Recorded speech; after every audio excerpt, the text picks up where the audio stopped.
Morning. Good Good. afternoon. Sorry, I'm a minute late.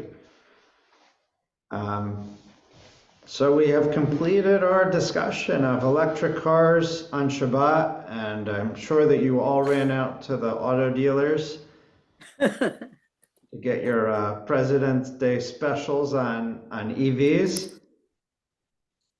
And we are now going to study something a little bit, we're sort of tilting around.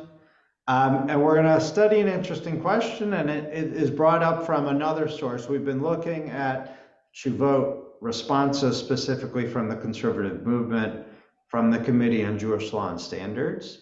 And you might know last week I was studying in New York at the Hadar Institute, which is independent. It is not sort of based in a movement. They consider themselves traditional and egalitarian. And they actually also address halakha and Jewish law. If you studied with me over the years, they also have a podcast where they specifically answer questions in a less formal way. They're not writing position papers which are voted by, expert rabbis to determine halakha, but they have a podcast. So if you can't write a 20-page essay and halakha position paper, how about we make a podcast and try to answer it 20 minutes, in an interview. So we're going to look at that. It's called Responsa Radio. There have been more than 100 episodes out already. And I wanted to sort of take a look at one, which is, I have to get the exact, I'll give you the exact name of it so I don't mess it up. The one we're going to look at is, can I convert to Judaism because I love someone? Can I convert to Judaism because I love someone? So initial reactions or thoughts to that idea. Can a person convert to become Jewish just because they love a Jewish person? My experience with it was not great. So now you're giving personal experience. Okay, Right. yes. Well, what do you think the rabbi, this is all about like, what are the rabbis going to say? What do the rabbis say, right? So this is motivations for conversion. Yeah, Nelson. Well, I think the answer should be yes, but you still have to go through the process, and that may change your mind as to why you want to do it. Right, yeah, and we're not right. So what we're actually going to do, and I'm not sure, we're going to listen to bits and pieces of the podcast, right? But what we're going to do is make our way through two things. What is the process / requirements, and what is the motivation, right? Those are two different things, right? There's a question of the process in order to convert to become a Jew, to formally enter the Jewish people and be a Jew by choice. And then there's the motivation, right? The reason behind it. The intention, right? Those I'm trying to break apart into two different things. Any other sort of opening thoughts? And obviously, what I want to say, and I should have said this from the beginning, is when we're talking about interpersonal issues, when we're talking about identity, when we're talking about conversion, when we're talking about who is a Jew, who's not a Jew, when we're talking about, intermarriage is going to come up in this conversation, right? These are challenging issues for many of us, right? Different people come with their own different personal experiences, and also many of us have different feelings about it. So I want to just say that and acknowledge that for some people, this might not be the easiest conversation. It might be a challenging conversation. Yeah, Bob. Who's asking the question? A great question. Well, we're gonna play the recording, so you're gonna hear.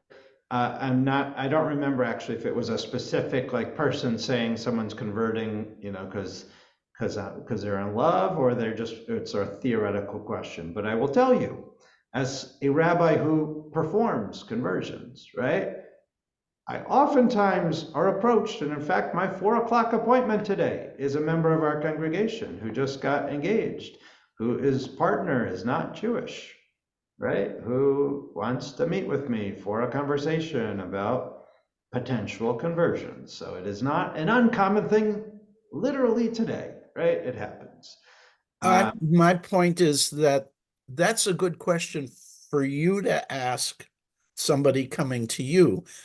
It's not a good question for me as a non-involved person to be asking somebody else what their motivation is. Right. And Yeah, so I guess what I'm asking though is, and what we're trying to delve is there is there a motivation requirement, or is there a motivation that just says, if you're converting for this reason, sorry, folks, it's a no-go, right? What can you think of besides love? What are some other potential motivations to convert to the Jewish people before we start looking at some of the sources and listen to the commentary? Any other motivations? Why would someone want to be Jewish? Yeah, Sherry, did you want I to would say? think that because the religion speaks to them. Right, so obviously there's something about finding a home, right, or searching, right, and whatever they read or experienced, you know, okay, good. if you were a child of a Jewish father and a non-Jewish mother, and you wish to Mhm. I continue to be call Jewish, that an affirmation. Yeah. Yeah. By the way, it can go back it can go back a couple generations too, right? Someone who's even less removed, right? They find out that a relative of theirs was Jewish, right? And then it sort of sparks something inside them. Any other motivations? Well, people reading history Mm-hmm. may then discover things that pertain to that history and decide that, you know, Right. So the Jewish this is story, this is Jewish really who story I am. the story resonates with them. Yeah, I'll tell you, actually, it'd be interesting. Even Maimonides talks about financial gain. They think it's a better economic lifestyle to be Jewish. You know, Jews do okay, right? Like financially, right? So, maybe, what do you think about that? Is that a potential reason, or is that like a warning sign, like do not convert this person because they think, becoming Jewish you'll make more money, so be able to support your family, let's put it in a positive way, right? I'm unable to support my family in this lifestyle, I want to become Jewish and then I'll be able to support my family. That kind of borders on an anti-Semitic trope, though. Yeah, right, well, it's a balance, right, it's a But to balance. make it less anti-Semitic, what if they say it'll impress my boss who's Jewish? Yeah, right. So we can think about all these different ways, right? So, but I think the original question was one which I think we can all see, which is right. Someone falls in love with a Jewish person, right? And right, they're now coming and saying, and I love the Jewish people. It's just I love this person, right? I want to spend the rest of my life with them. You know, I want to be the same. I want to have the same religion as them. So let's listen to a little bit of the thing, and then we'll start looking at some sources. So hopefully this works. Haven't done it in a while for audio, but hopefully it should work. Okay. Make sure my settings are right. It's gotta go. Sorry, one more thing.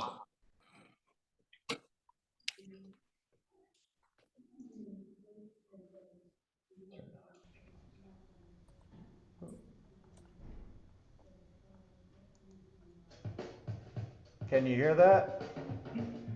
Welcome to Responsa Radio, where you ask and Is that we a yes? answer questions of Jewish Not issues very on both loud. sides. It's very I'm loud. Rabbi Hal. No, I it's can not fix it. very loud. Ethan Tucker Not and very Shiva loud. Kwan Hold Hazar, on. a Center for Higher Jewish Learning. It's really loud for me. Hold on. All right, how are you today? I'm doing great. How are you, Avi? I'm also doing well. So here's a Maybe I question I can. think many Jews All right. Is it not loud for other people? It's not clear. Not clear. So you have your volume all the way up, but it's not coming in that way. No, it's coming in very, How very close soft. is your laptop or microphone to the It's not speaker? that So this close. is- I'm playing it on the same thing. Yeah. This is the beauty of technology. Hold on a second. All right, let me change something else. Hold on. Share sound. Maybe that'll do it. Tell me if this is any better. Have wondered about, and it's something that we Yes. see all the time and frequently. Yep, So that did. better? All right. That Click did. the right button. Okay, If there's now we're gonna sound, you listen. have to share sound. Yeah, If got there's it. sound, you have to share it. Ask, is this actually okay? So I'm excited to delve into it on a deeper level. The question is, can a person convert to Judaism for the purposes of marrying a Jew? Now we lost you. Oh, you lost it? Yep. Come on. Seriously? Hold on. Hold on. Oh, my. All right. You actually have to share the window that you're using, whatever it is. Now I figured that out. Eric, my sound guy. Okay. There you go. Oh, it's like I haven't done Zoom ever. She sounds like Gina. Deeper Yeah. level. The question is, can Yeah, a that's person better. convert to Judaism for the purposes of marrying a Jew? How does such a conversion differ from one that is not for the purpose of marriage? Really old question, not a new issue to grapple with. There's basically three ways of thinking about this. I want to lay them out, and then we can sort of poke at them and see how they play out. All right, we're talking here more broadly about motivation, about ulterior motive, about converting to Judaism for some reason other than I decided I wanted to be a Jew, or combined with that, there's some other motivator. And the question is, does that added or competing parallel motivation have any effect on the conversion process? And there's essentially three ways of thinking about it. The first is to think, yes, it does, and it invalidates the conversion. This is a position, it's cited in the Talmud, you find it in Masechet Gerim, which is a small tractate, not in the Mishnah, which deals with various laws around conversion. And it says in that text, anyone who converts, here addressing a male convert, for the sake of a woman, for the sake of love, which seems to be, platonic love, not for the context of marriage. In the context of fear, right? They're afraid of the Jews. They're simply not a convert. And you have, voices who subscribe to this view saying, that passage in the Megillah where it says that all kinds of people were seemingly becoming Jews in the time of Esther because they were very afraid of the Jews. This view says those people went through some kind of conversion process, but it didn't count. And in that sense, motivation is a total sine qua non for this view of what it is to convert. It's sort of implausible in the first place that you could become a Jew, but if you're going to, it must be because you want to do it because you simply want to be a Jew for its own sake. That's one approach. That's interesting. It feels pretty extreme. Yeah, or it's on one end of the spectrum here in that it's insisting, let's take conversion seriously as something that has to be of someone's free will, because they want to seek out this specific pathway to God. And if they don't have that, or if that's not the dominant thing, or the exclusive thing, then we can't possibly view that conversion as actually having been effective. Okay, just pausing for 1 second. If you didn't catch it, it was all answer one. He's going to present three options about, can I convert to Judaism because I love someone? Right? So answer one is, and we're going to look at the sources in a few minutes, is no. Right? If you convert for a specific reason other than my heart wants me to be a Jew. If it's because I love someone, if it's because I was forced, if I feel like my life is going to be, I'm going to make more money, my life's going to be better, or whatever, easier. No, that invalidates the conversion.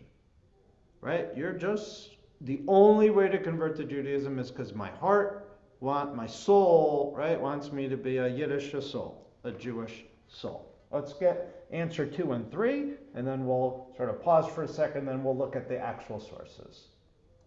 Second position is to say, no, motivations don't matter at all.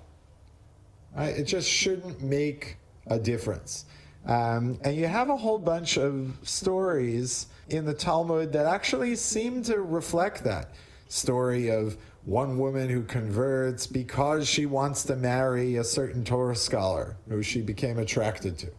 And the famous stories about Hillel and the converts who come to him who don't seem to have any noble intentions whatsoever and seem only wanted to convert on the condition that he teaches everything on one foot and that they get to pick what they'll be committed to and what they won't be.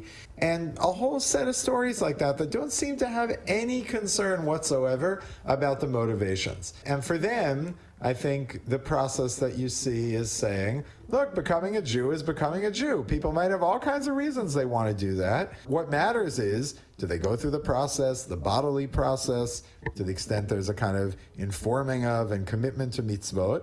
As long as they sign up for that, that's what it is. And we don't investigate too much of anything beyond that. All right, so option 2 is, doesn't matter your motivation. Right? As long as you fulfill the other requirements, which we'll talk about at some point, they go to the mikveh, if it's a male, that they're circumcised, right? That they understand the concept of taking on the commandments, they meet before a Beit Din, right? They do some study, they're Jewish. It doesn't matter if it's because of love or being forced, or we're going to look at all these other cases that Rabbi Tucker cites from the Talmud and other places. Right? Doesn't matter what your motivation is. You want to be a Jew? Great. You're part of the Jewish people.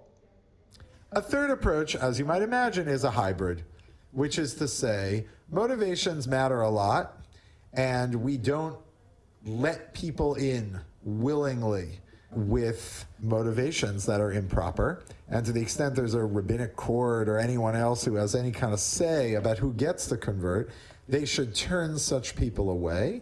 But if such people, in fact, convert, the conversion is certainly valid. So the way you can sometimes construct this is, if rabbinic courts are not really the ones administering the conversions, there's, ad hoc batei din, ad hoc. All right, so I'll just explain this for a second, which is, if someone converted and their motivation was questionable, but they're already Jewish, then they tell you, I converted because I, was married somebody. You're not going to say you're not Jewish, right? They're Jewish, right? It's that we may not have done it, right? But once they are already Jewish, they're part of the Jewish people. We're not going to remove that. So I'm more interested in 1 and 2, right? Are the motivations, do you need to have a pure motivation, whatever a pure motivation is, right? Just because it's in my heart, right? I've always felt like I was Jewish, whatever. Or is it whatever it is? Nelson. Well, I'm curious, but what was the process of conversion in the time of the Megillah? Oh, in the time of the Megillah. Yeah, we'll get there. When these people converted in some way which was not acceptable, what did they do actually? In the book of Ruth, they don't seem to have to do anything. We're gonna get there. We're gonna get there. So do you know that story in the Megillah? I'm gonna pull it down. Anyone know it? At the end of the Megillah?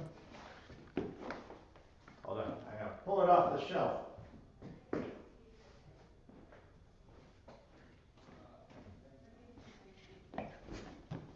Oh, I should have pulled the actual Megillah off. I have it here. I have the synagogue's Megillah. Should just The rest roll of us it never out. get that far. Roll it out right here. It's in my office. Probably should have safaried this for you, but probably easier to find it that way. It's chapter 9 of Esther, wherever it is.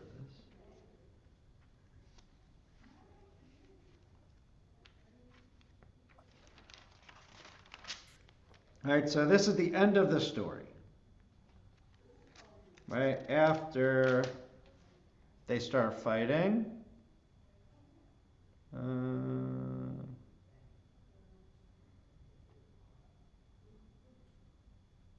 I have to look later. But basically all it says is, and like thousands, hundreds of thousands of people in Shushan, after they saw that the Jewish people were fighting back and defeating the royal army handily, with sort of God's help potentially, although it doesn't say God anywhere in the Megillah, they're like, oh, maybe we want to be on their side, the Jews' side, right? So we're Jews We want to be now. on the winning team. We're Jews, right? So Nelson, what the Megillah says is nothing. It says they became Jews.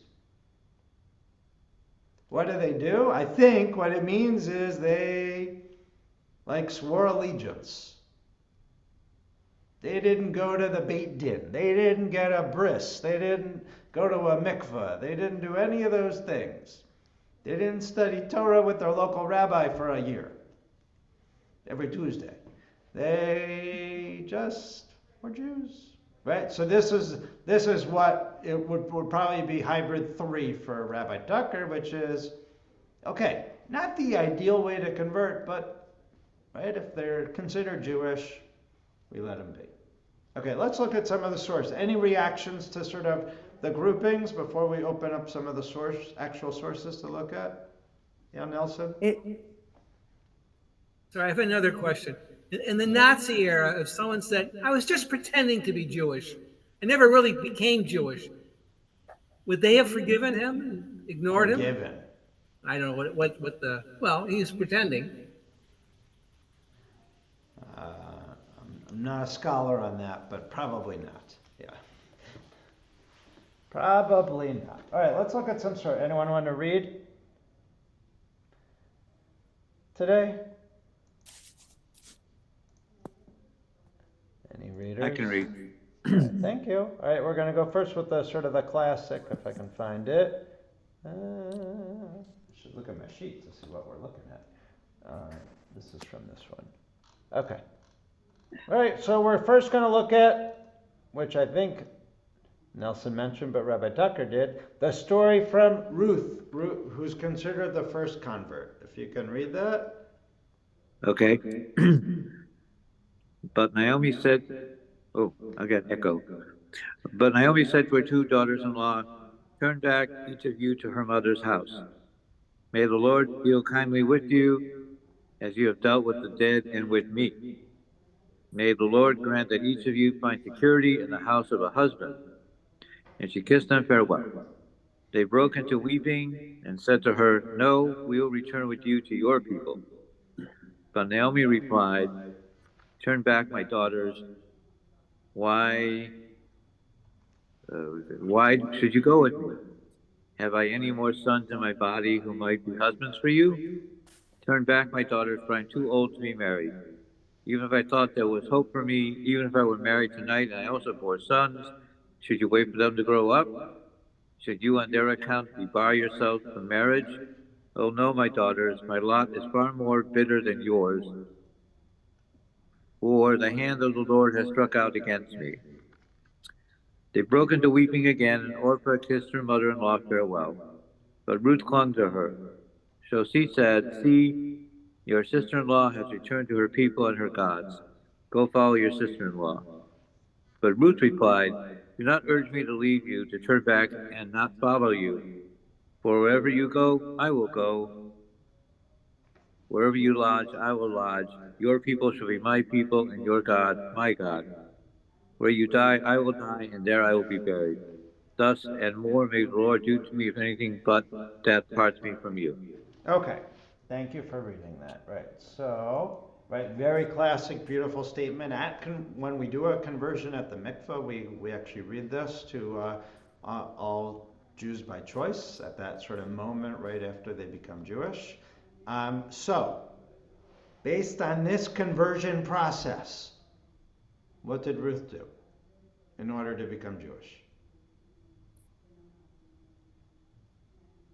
She took on the obligations that she saw her mother-in-law practice. Your people shall be my people. Your God shall be my God. Right? Your land shall be my land. Right? So it's peoplehood, faith and Israel. Yeah, Ruth? She made a vow. She made a vow, right? Yeah. She didn't study, she didn't go to the mikveh, right? None of those things. But does it seem like it was from the heart? Yes. Right, so definitely sincere, there's sincerity and authenticity here, right? She's genuine. And she's seen it modeled, right? She has been part of a Jewish family for a while, right? She married a Jewish man who passed away, right? So she has seen it and sort of gets a sense of what she knows that she's doing, right? So is there a motivation of family love, not romantic love, but the idea that, right, like I like what my mother-in-law is doing? Yes. Right? I'm sure everybody says that about their mother-in-law, right? I love my mother-in-law so much, I'm gonna follow you in every way you are.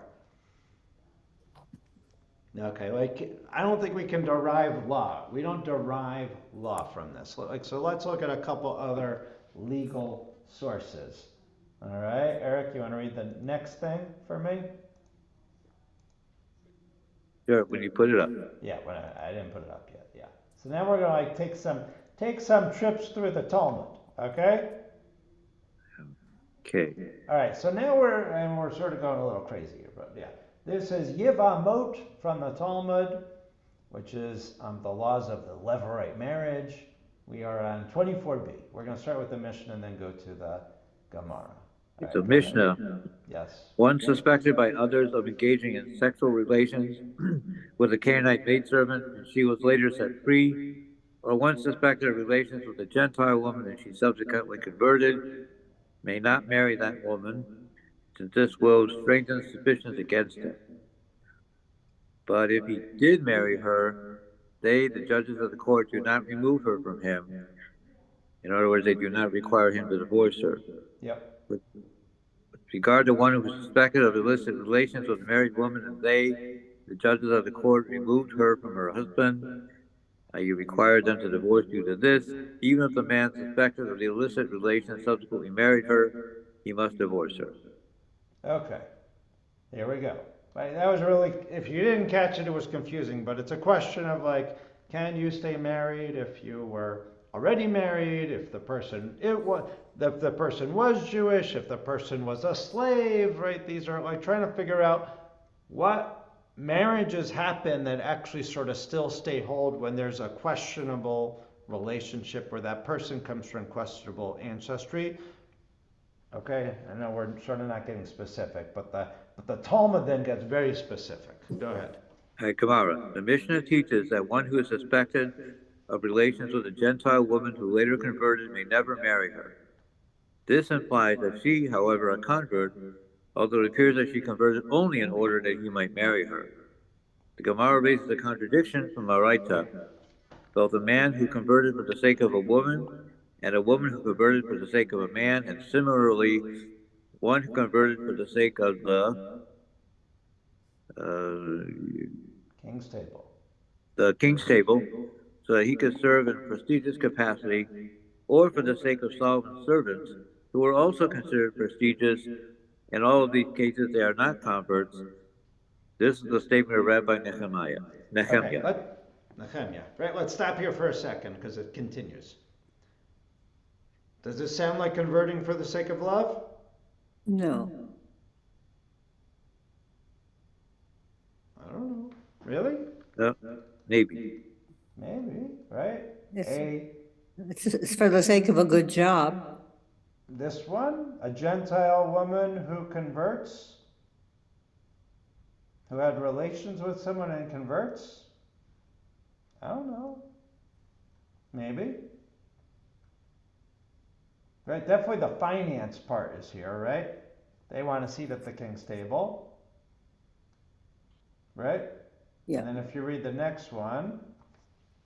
As Rabbi Nehemiah would say, with regard to converts by lions, i.e. forced converts such as the Samaritans described in 2 Kings, and converts who convert based on their dreams, and converts at the time of Mordecai and Esther, described in the verse, and many from among the peoples of the land became Jews, for the fear of the Jews was fallen upon them. That's the quote we needed. Keep going. It's chapter 8. And all of these are not converts until they are converted at this present time. Okay. Now. The Gemara clarifies the meaning of the words. Could it enter your mind to say only at this present time? Since he mentioned the converts of Mordecai and Esther, who were deceased before Rabbi Chemia made the statement, he therefore cannot possibly mean this phrase literally. Rather say, like at this present time, when the Jewish people are in exile and there's no material benefit to conversion. Okay. So I don't know if you understand at all what's happening. That's sort of the end of it. Right. Keep going. Well, this sort of changes. So let's just pause for a second here. Right. So I will tell you that they're discussing the three levels of these potential motivations. So motivation number one is if you're in a relationship with someone.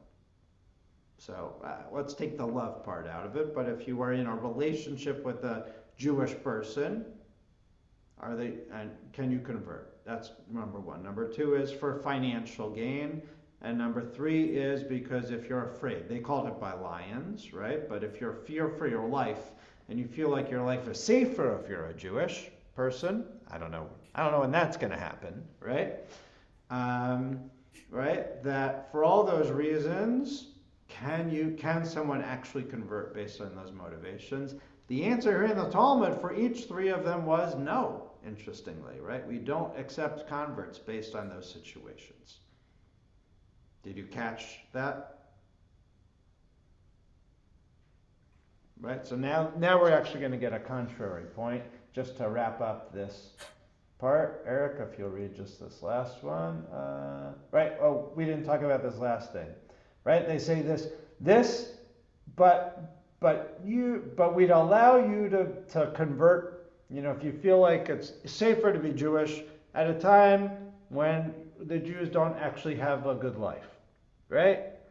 If you converted during the times of the pogroms, then what's really the benefit to you, right? So they're trying to tease out what that means.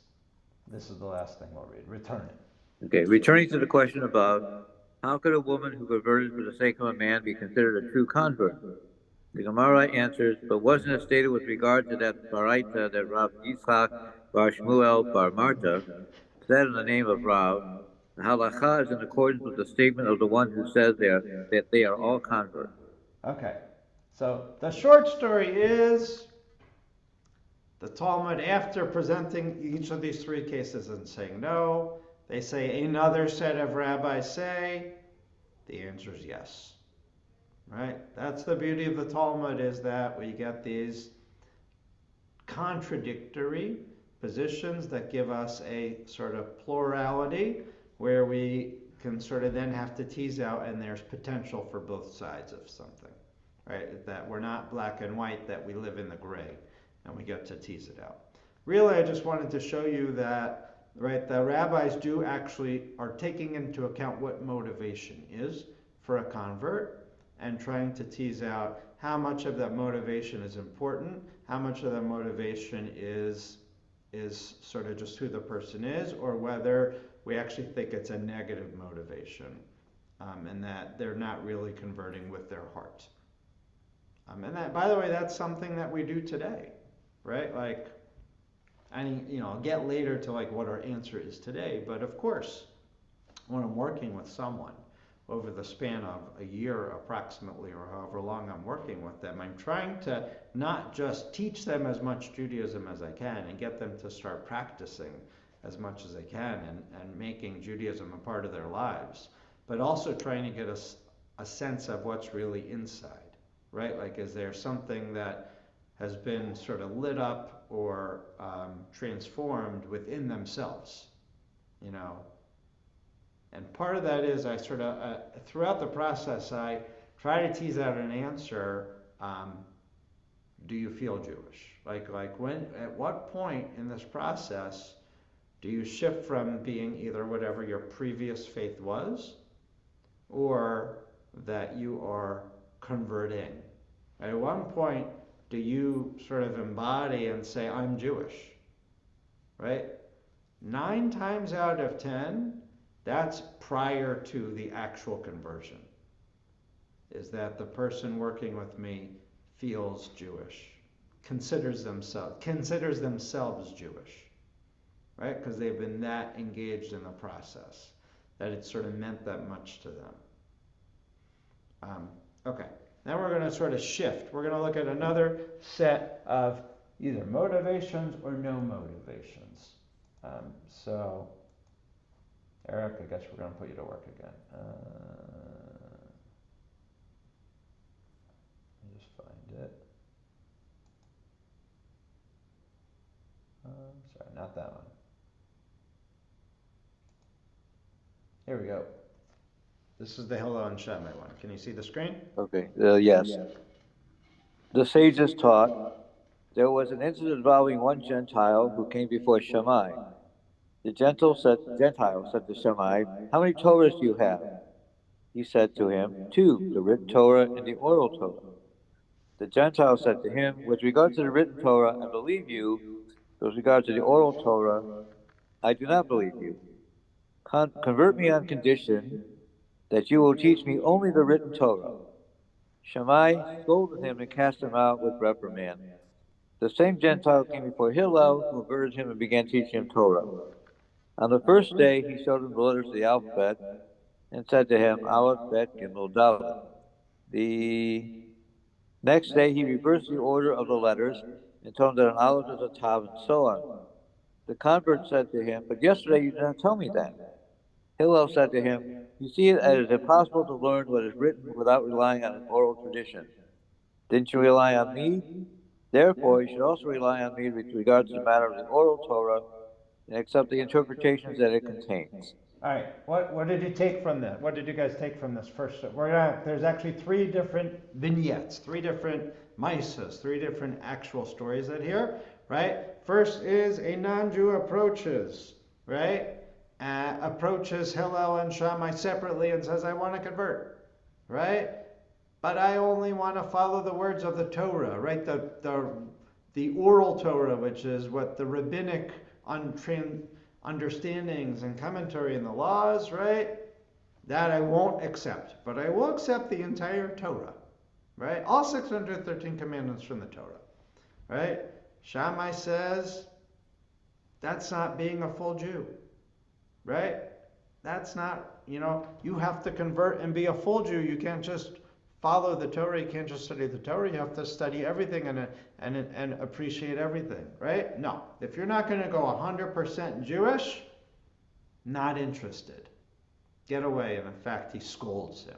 How dare you approach me and think that you're going to convert to Judaism? And what does Hillel do? Sure, welcome to the Jewish people. All right, by the way, he converts him that moment, by the way. Right? There's no mikvah. There's no year of study. There's no, are you converted? Did you have a bris, right? None of that. You're converted, right? He doesn't care. But then he does this methodology to sort of teach him, right? He's already starting to teach him ways of why the second half is important too. Comments, thoughts, or do you want to look at scene 2? All right, Eric, scene 2.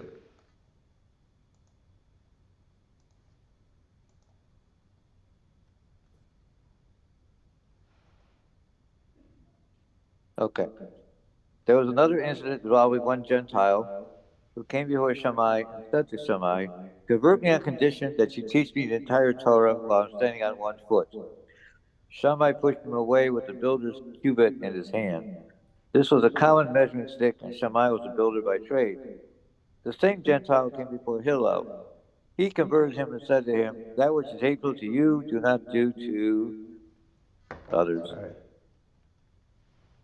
Not due to another. That is the entire Torah. The rest is interpretation. Go and study. All right, there you go. Right, this is the most famous one, right? Right, teach me the entire Torah while standing on one foot, which means I'm not really interested in learning the whole Torah. Give me like the synopsis. give me the 30-second elevator pitch about what it means to be a Jew. I'm going to follow that. I don't want any more. All right, But the Shammai. interpretation is the oral Torah. Yes, yeah, right. Shammai literally hits him, slaps him, right? Like, how dare you, right? A Jew is engaged in deep learning and true commitment, and Hillel converts him, right? Again, Hillel immediately converts him, right? Cliff notes. Gives him the, the one, right? If you want to be a Jew, this is all you need. What's hateful to you, don't do to others. That's the entire Torah. The rest is its interpretation. Go and study, right? You'll spend the rest of your life now as a Jew studying Torah. That's enough. Okay, and here's the third one.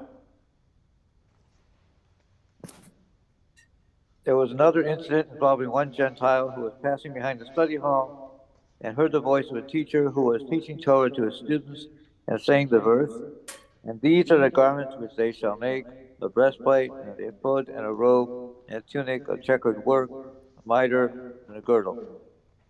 The Gentile said, "These garments, for whom are they designated?" The student said to him, "For the high priest." The Gentile said to himself, "I will go and convert so they will install me as high priest." Came before Shammai and said to him, "Convert me on condition that you install me as high priest." Shammai put him in the builder's cubit in his hand. He came before Hillel, he converted him. Right? I mean, like, how crazy is this, right? The guy says, I don't know, I was reading the Parsha, for whatever reason, like, he heard about this, right? The Kohen Gadol wears this amazing clothing, right? I want to wear the clothing. I want to be the Kohen, I want to be the high priest of all the Jewish people, right? By the way, you can't, like, convert to become a Kohen. Yep. You're just an Israelite, but that's like a side story, right? Shammai thinks this is ludicrous. Your motivation for converting is to become the spiritual leader of the Jewish people instantly, right? Shammai, again, slaps him, right? And Hillel converts him. Right? Like, how crazy is that? So does motivation seem to be, if you know, right, we follow Hillel for most things. So does motivation seem to be important for Hillel? Or like these, not important. Does motivation X out a potential convert? No. Right? The story goes forward. You want to see the end of the story? Sure. All right. Yeah. I got you. Okay. Here we go. Okay. Can you see Okay. it? Okay. Yeah, Hillel said to him, to the convert, "Not the way of the world that only one who knows the protocols of royalty is appointed king. Go and learn the royal protocols by engaging in Torah study." He went and read the Bible. When he reached the verse which said, "And the common man that draws near shall be put to death," the convert said to Hillel, "With regard to whom is the verse speaking?" Hillel said to him, "Even with regard to David, king of Israel." The convert reasoned as an a fortiori in inference himself. If the Jewish people are called God's children, and due to the love that God loved them, he called them, "Israel is my son, my firstborn," and nevertheless it is written about them, "And the common man that draws near shall be put to death." A mere convert who came without merit with nothing more than his staff, and traveling back, all the more so that this applies to him as well. The convert came before Shammai and told him that he retracts his demand to appoint him high priest, saying, "Am I all worthy to be high priest? Is it not written in the Torah, 'And the common man that draws near shall be put to death'?" He came before Hillel and said to him, "Hillel the patient, may blessing rest upon your head as you brought me under the wings of the divine presence." The Gemara relates, especially the three converts gathered together in one place, and they said, "Shammai's impatience sought to drive us from the world. Hillel's patience brought us beneath the wings of the divine presence." They must have had a joint conversion class or something, right? All three of them then gather and they tell were giving a Shammai, special. Yeah, they tell Shammai, you're the worst, right? Right? It's this crazy story, right? That he learns the high priest is no better than anybody else is the end of the story. It's good just to be a yid, right? Right? I'm good just being a yid. I don't need to be a king. I don't need to be a priest, right? We're good. We're good like this. Hillel showed me the way. It's a really great story. But like the reason for this is no motivation. All right, you ready for an even crazier story? If you may have seen this or not. All right, Eric, let's go. All right. This one is, I don't know. This one is from something. Let me see if I can. I got a lot of windows open. Not that one. Not that one. There we go. The incident of the tzitzis. Okay.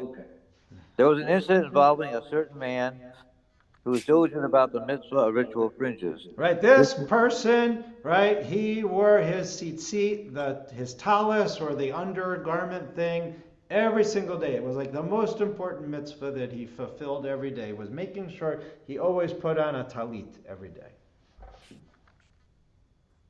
Okay. This man heard that there was a prostitute in one of the cities overseas who took 400 gold coins as her payment. He sent her 400 gold coins and fixed a time to meet with her. When his time came, he came and sat at the entrance to her house. He's very diligent about tzitzit, and apparently he likes, expensive prostitutes. Okay. Keep going. The maidservant of that prostitute entered and said to her, "That man who sent you 400 gold coins came and sat at the entrance."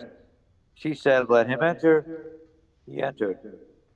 She arranged 7 beds for him, 6 of silver and 1 of gold. Between each and every one of them there was a ladder made of silver, and the top bed was the one that was made of gold. He went up. Scroll. Can you see it?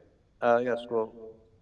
He went up and sat naked on the top bed, and he too went up in order. Right, I want to pause here for a second, right? So Okay. we're setting the scene, right? The scene is, right, he's paid for this very expensive prostitute from like countries away, and he's traveled finally to have his moment with her, right? She has this elaborate setting of, right, lavish beds that are, up and up and up with ladders. You have to climb each one, the nicer, the fluffiest bed, pillow top, whatever, right, overlaid with gold and silver. And she's on the highest one, the 7th one, of course, because 7's a magic number, right, naked, waiting for him.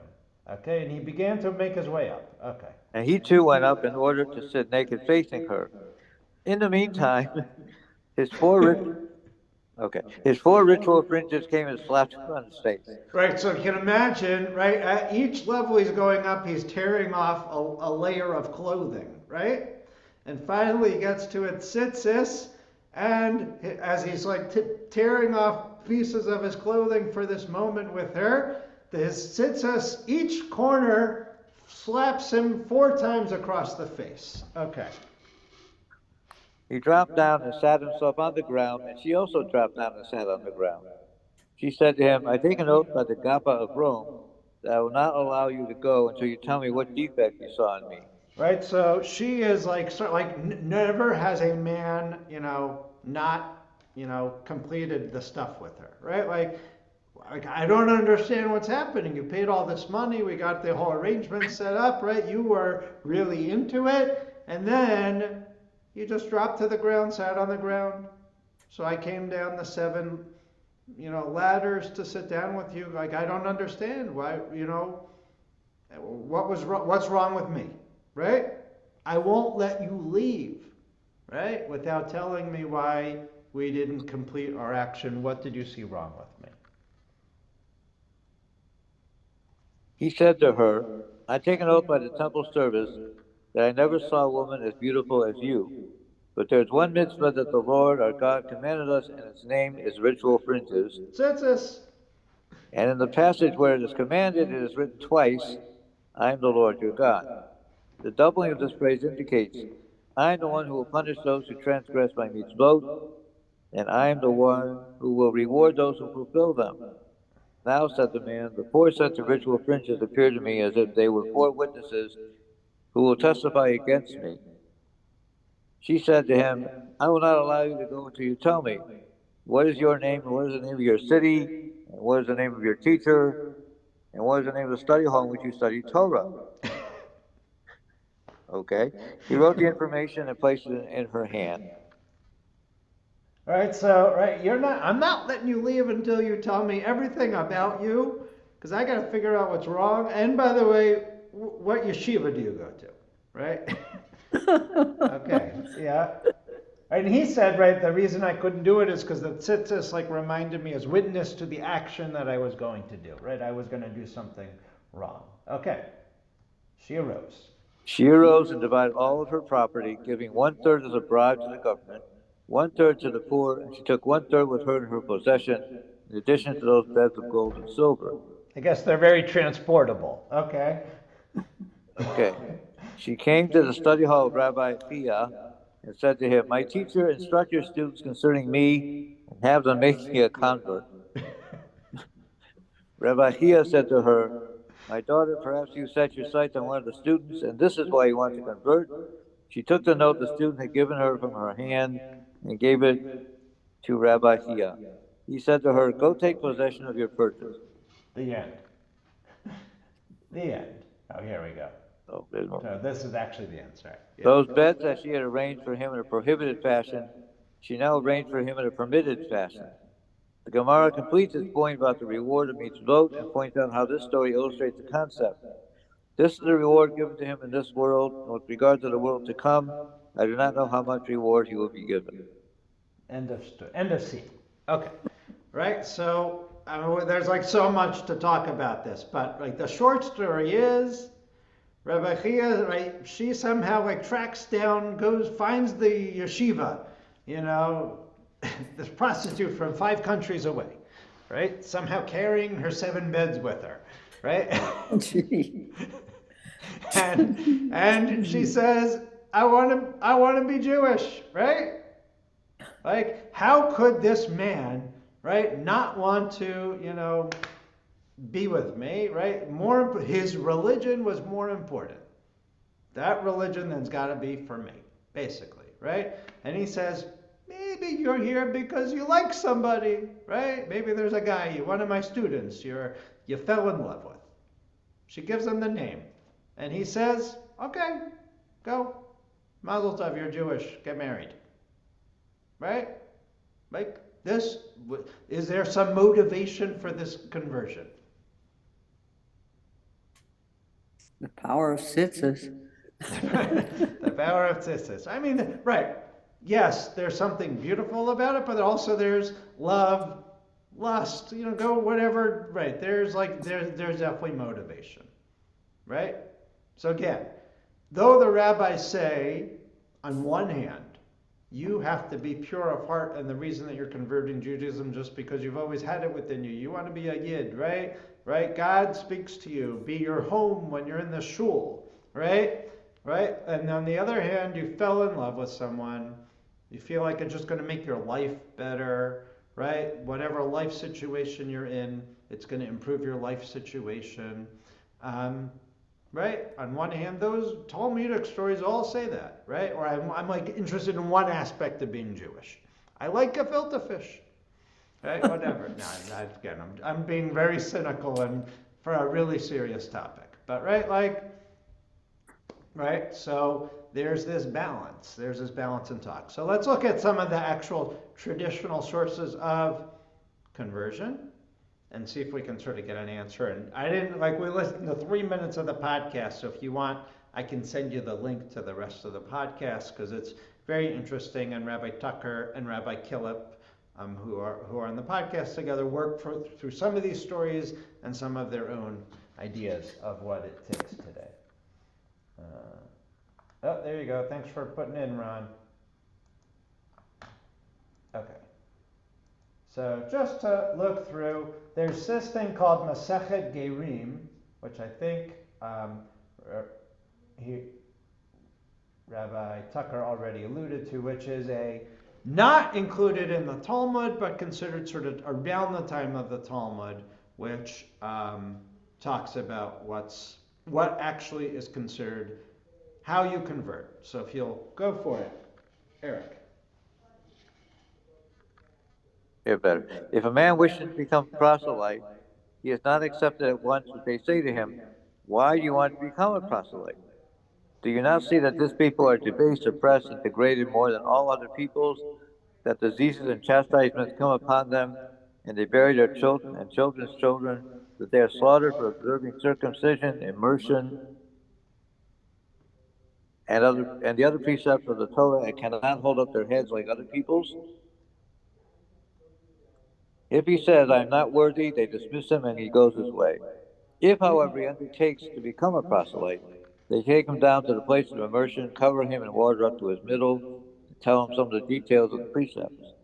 He is informed that he is accepted only on condition that he will give gleanings, forgotten sheaves, the corner of the field, and tithes. All right, let's just pause here. Like a lot's going on. So we're not done yet, but just to take it through, right? So if someone approaches the rabbis and says, "I want to be Jewish," right? What's the first thing that a rabbi is supposed to do? They know, right? Right? Well, this is like why. Yeah, so, right, why would you want to join a people that's been hated for so long? Right? This is that you're supposed to turn a potential convert away 3 times. Right? And in a minute, I'll talk about sort of how, I'll tell you right now, how do I do that? I don't like hang up the phone or not, whatever. My way of sort of doing that today is throughout sessions together, at least 3 times, I will sort of ask that question. I'll say like, do you really want, there's anti-Semitism, right? And anti-Israel and like Holocaust. Like, are you sure you want to be with this type of people? So we talk it through and I present it. Same thing at the time of their actual conversion at the mikveh. We ask one more time, they have to say yes. And the other sort of practical way that I do it is I never reach out to someone I'm working for conversion. I don't call to schedule an appointment with them. Or if they like stop coming to appointments, I'm not going to like chase after them. Not going to say like I really want to get back together. That's sort of my way of sort of going through that. I don't proselytize and sort of make it incumbent upon them to take it on to do it. Right? So that's number 1. Number 2 is, right, that they have to, then we already have this thing about mikveh, right? It started with he's not accepted at once, right? So there's a process. They have to go to the mikveh, and they have to sort of agree to certain things before a Beit Din at a mikveh, before a rabbinic court. It's interesting here, what do they have to agree to?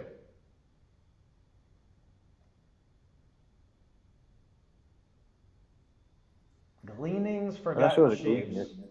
What are these things? He's giving charity. Yeah, these are all these agricultural charity laws of Shemitah and Leket and all these things, right? Right, all these produce laws of taking care of the poor. It's interesting. So you have to give tzedakah. That's what, they're not asking them about Shabbos. They're not asking them about keeping kosher, right? They're saying the most important laws that you as entering the Jewish people should know is how to take care of the poor. It's really just an interesting statement, right? And interesting now, Erica, if you'll read then what a woman is supposed to learn. As they say this to a man, so they say to a woman that she is accepted, on condition that she will be particular in regard to Nida, Challah, and the kindling of the Shabbat lamp. All right, so it's interesting for the 3 things that a man was supposed to learn was all the charity things as a farmer. And for a woman, it's the 3 main requirements that traditionally that a woman follows. How to take challah and make challah, lighting Shabbos candles every Friday night, and nida, which is family purity, how and when to immerse in the mikveh every month. Right, and then wrap it up. When he has bathed and come up out of the water, they speak to him words of kindness and comfort, saying, "To whom are you cleaving? Happy are you. You are cleaving to him who spoke, and the world came into being. Blessed be he, for the world was created only for the sake of Israel. Only Israel are called sons of God, and only Israel are described as beloved of God. All the things we have said to you, we have said only to increase your reward." Okay. It's 1 o'clock now, so I'm going to wrap up. So I had more stuff for us to look at, but I'm going to sort of summarize it.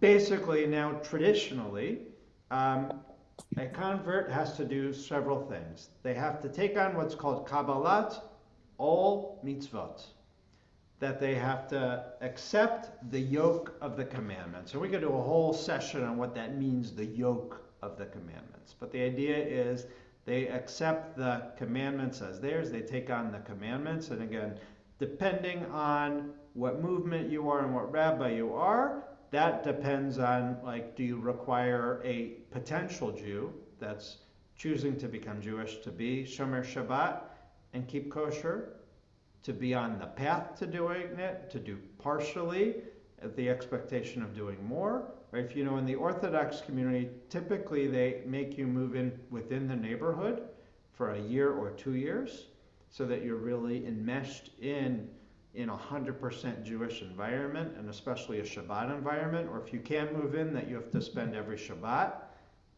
in the neighborhood. That's not our practice. Our practice is to take on and to grow and to sort of see the beginnings of traditional lifestyle.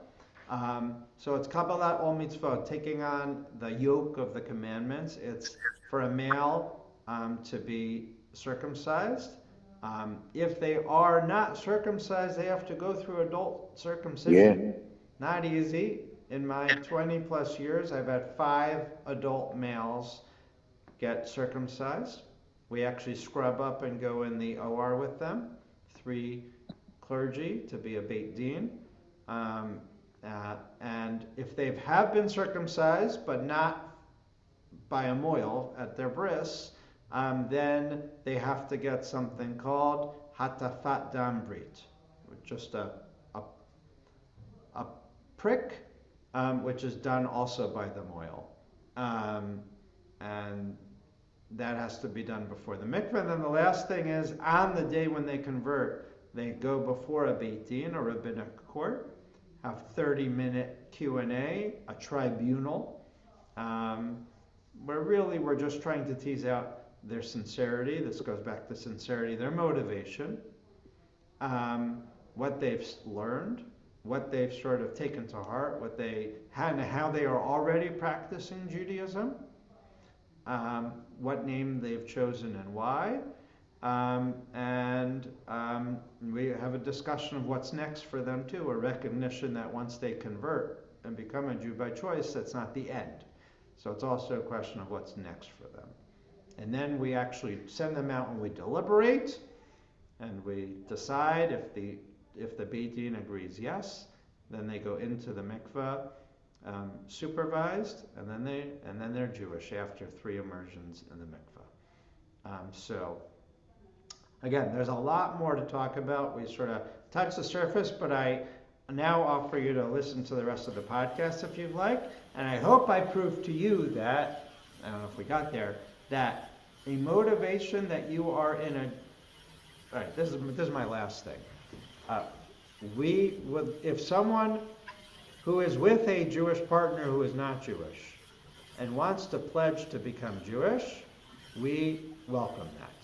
That wasn't always necessarily the historical perspective and the historical way, but the idea that a family wants to have one practice in their home or they want to pledge a practice with another, we would welcome that and help them in that journey towards conversion and living a Jewish life.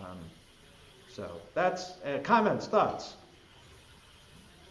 Have you ever turned somebody down? I have talked with people about what's realistic. It usually ends up that they themselves sort of don't continue. Yeah. I've never outright told someone, and I've never told someone, I will always learn with someone. There have been cases where we've had a mutual understanding that neither of us were sure it would lead to conversion. But we would start studying, because there are some some people have approached me that they are not, they still have a belief in Jesus, and they're not sure if they're ever able to renounce that or move on from that. So there are some sort of lines that we hold for becoming Jewish, for converting. So I will study with that person, all right? But that's like an extreme example. There are other examples too where just people weren't sure. And again, for me, that motivation is that they have to see themselves as being Jewish and understand what that means and want to take that on for a lifetime. Other questions? By the way, it takes a lot of courage to meet with a rabbi and talk like that. That I'm interested in being Jewish. So I also validate that. And a lot of times it turns out that there is some Jewish ancestry somewhere floating in family history, which is really interesting too. So the question is how hard, in the experience you've had for a Christian coming to you, to really give up that belief? Yeah, I didn't hear what your exact question was, Eric. You said that you would send somebody, you would say this won't work if the person doesn't want to renounce their belief in Jesus. So I was just wondering, because that's a fundamental thing. So in your experience, how hard has that been for people to come to you? It depends on the person. Some people, we talk about it literally for months, and that's always like the first 10 or 15 minutes of a session before we delve into study. And by the way, my curriculum of study, I make sure that there are the five most important things in the course of a year that we study is the entire Jewish calendar, what every single holiday is, the biblical basis for it, how it's practiced, and deeper meanings of it. Shabbat, same thing, how it's practiced, what the biblical understandings are, what's forbidden, what's permitted. Kashrut, keeping a kosher home. God, we read a great book by Rifat Sansinu called Finding God, which are 12 different Jewish philosophers and their theology about God. How to pray as a Jew. We go through the entire traditional prayer service and what each of the main prayers mean. And then the final section is Israel. And we read from Joseph Telushkin's Jewish Literacy, part 6, which is 100 pages on modern Zionism and the history of the modern state of Israel.